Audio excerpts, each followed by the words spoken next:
Continuing on with Drake, he appears to have purchased Tupac's iconic death row chain. He purchased Tupac's ring, and now he has Tupac's death row chain.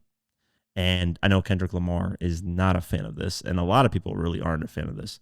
They're kind of upset that Drake is getting access to legendary artists' chains, which I don't know why Drake's the only one that's like either Drake's the only one interested, which I doubt, or like he's outbidding everybody in this. So let's go over the article. Drake has been on tour in Europe since July when he kicked off the Some Special Shows for You tour by headlining the Wireless Festival in London. His latest stop brought him to Copenhagen, where he will be performing on August 24th and 25th. Ahead of the performance, he made a post on Instagram reading Copenhagen Night 1, let's go. The post included a photo of Tupac's All Eyes on Me album cover and a second featuring Drake wearing what looks like to be the Death Row Records chain Pac wore on the album cover. Of course, Pac was a reoccurring part of the Drake and Kendrick Lamar beef. Drake used an AI version of Pac's voice in Tailor-Made Freestyle, the second track he put out before Lamar dropped Euphoria. Lamar referenced Pac's ring on the track, where when he performed the song at the pop out, he changed the lyric to say he'd give Drake a bit more respect if he returned the ring to Pac's family. It would be hard for any hip-hop fan to not read this post as a bit of shade in Kendrick Lamar's direction, especially after the 2024 they had. The post sparked a variety of reactions. Some commented Drake for trolling, while others said it was an example of him not learning his lesson after the battle. Now, you know what's interesting is that every time now Drake or Kendrick Lamar does something, people are going to assume it's a subliminal shot at the other. Sometimes it's not. Now with this, I can kind of see where the connection is, obviously, because Pac was a theme in their beef. But it's getting ridiculous. Like anytime Drake posts anything on social media, there are people depicting it and saying this is what this is, and this is what this is, and this is this.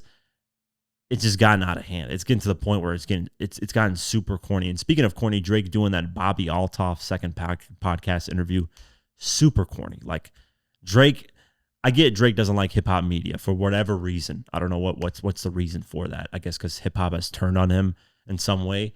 But like, do a proper like sit down with somebody and talk about the beef.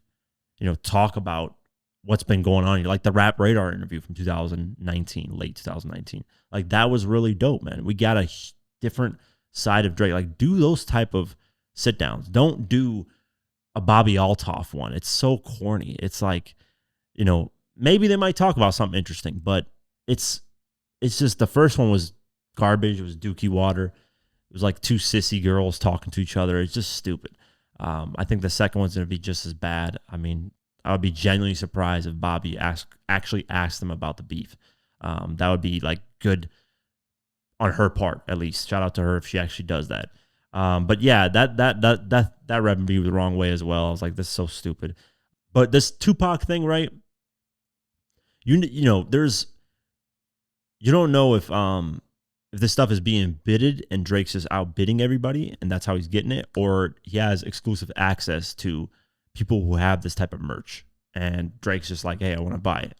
I don't know how he's getting these things, really. I think one was the Pharrell was the auction where the chains would be an auction. So that makes sense, right? An auction, you just bid the most, you get it. But Tupac, I don't know if things were auctioned. I know some things were auctioned of his. I remember the BMW that got shot up got auctioned. I remember some lyrics that he wrote on a paper, like he had pieces of paper and stuff like that got auctioned. But I don't remember the death row chain or his ring. I think his ring got auctioned, maybe. I could be wrong about that. I don't know. But this definitely obviously rubbed people the wrong way. They got pissed off. And, they don't want Drake owning, memorabilia of legendary artists. It is kind of interesting that Drake is doing it, whether he's showing respect or he's just doing it just kind of just flex and be like, look, I can, buy parts of hip hop. There's nobody that anybody can do about it. I mean, Drake is arguably one of the richest rappers, and his interest is in collecting hip hop stuff.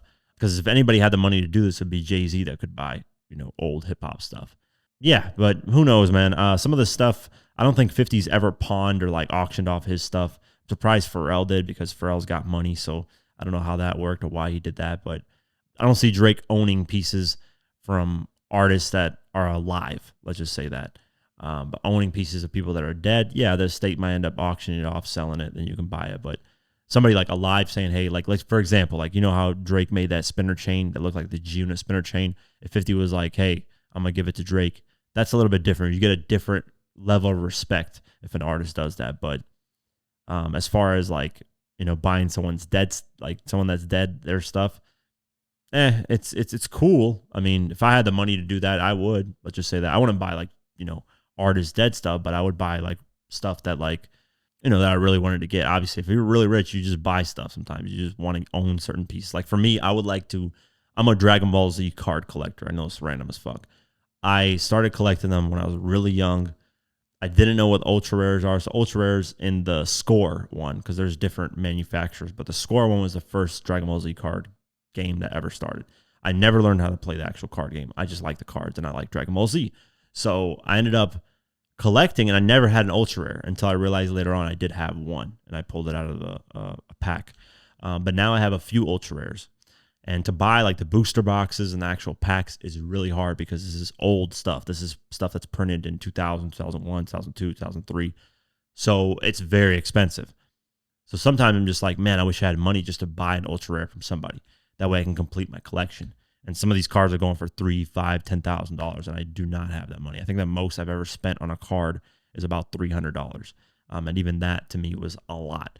I usually like just spending money on booster boxes and packs and hoping I pull them, but you usually end up spending more money that way because the chance of you pulling them, especially on those older, you know, score versions of those cards, they messed up the whole like pull rate of stuff. And now there's a new one with Bandai, and they're way more organized with the Dragon Ball Z stuff. They know like ratios and what's your chances of pulling and stuff.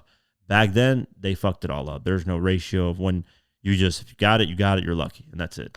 Because I've bought like probably 1,000 packs from certain sagas like Cell Saga and just never got an ultra rare ever.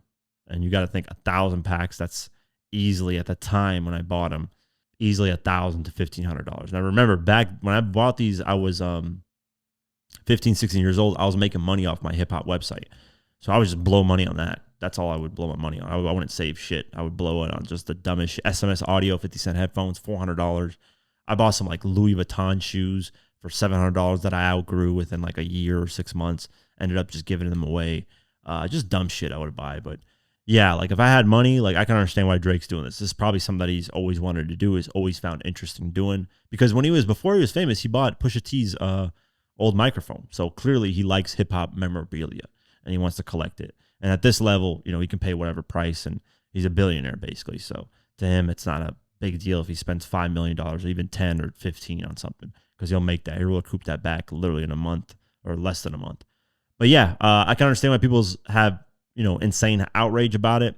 It is what it is, but we'll keep it moving forward and we'll see what happens. Maybe Kendrick Lamar makes a new diss track for purchasing the Death Row chain. We'll see.